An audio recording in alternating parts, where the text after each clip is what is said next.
Now, I read somewhere that the first time you appeared on the stage as part of the company, that there was some bald guy sitting in... Right behind the conductor. And he said... "My God, they got a nigga there coming." I think he jumped up.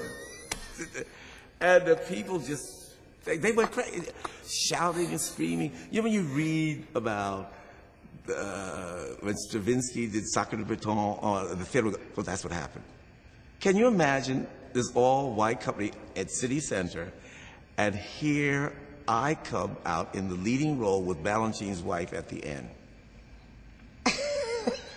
And the audience just went crazy, and people saying, "Be quiet, shut up." And the thing that was so funny, I always thought I was very cool. Well, just before the performance, I said, "Oh, Mr. Balanchine, my pants don't fit, my pants don't fit." He said, "Arthur, you got them on backwards." I was so nervous. And whenever I danced, I danced for my mom and for my people. I always do that mantle on my shoulder. And explain that a little more. Well, because that I was being the first, I was representing my people. So I had to go out there and be good. I couldn't make a mistake. And I joined them November 1955. And parents called in and said, "I do not want my daughter to dance with that black guy." Or that Negro was the word, not black. And Balanchine said, "Well, take your daughter out." We did television, I think it was Omnibus, and remember on the Sunday afternoon they had those shows, and we did Stars and Stripes. I was in the quarter ballet. I came out, I was in the corps. They said, "George, come here. We've got to take," he said, "No, if Mitchell doesn't dance, New York City Ballet doesn't dance." And at that same time, around Christmas, we did Nutcracker. And that's when the kids were trying to get into school, and Governor Faubus wouldn't let them in. Balanchine changed the choreography, and he did it like Sleeping Beauty. And instead of the cavalier, he had the leaders of the divertissement do this pas de cinq, a dance for five. And I was one of them, because I did coffee.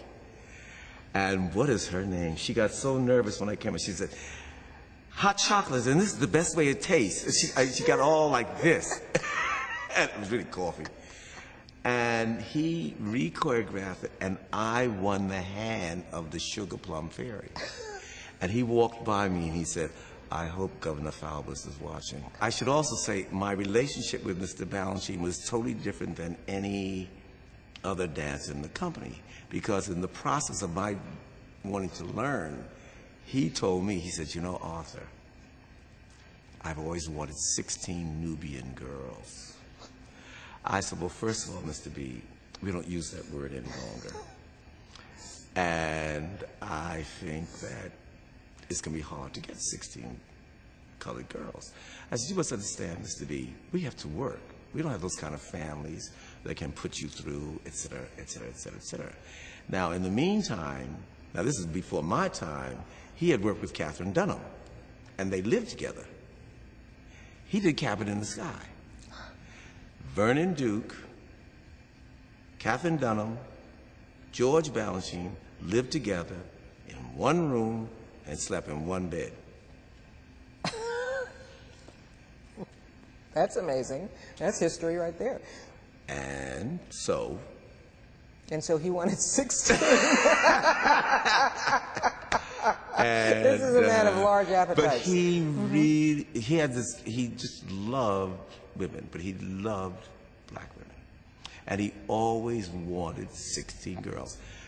Dr. Glory Van Scott could be prima ballerina of New York City Ballet today. his wife, Tanny, and I took her out to dinner to try to get her to become a ballet dancer. She said, now let me tell you something, I ain't putting my feet in the shoes. She was in House of Flowers. He's always wanted that. But he could never get 16 girls. What was it about the number 16? Because a quarter ballet of 8, 12, 16. Okay. And he wanted to do the quadroon balls. But he got the idea from Catherine Dunham.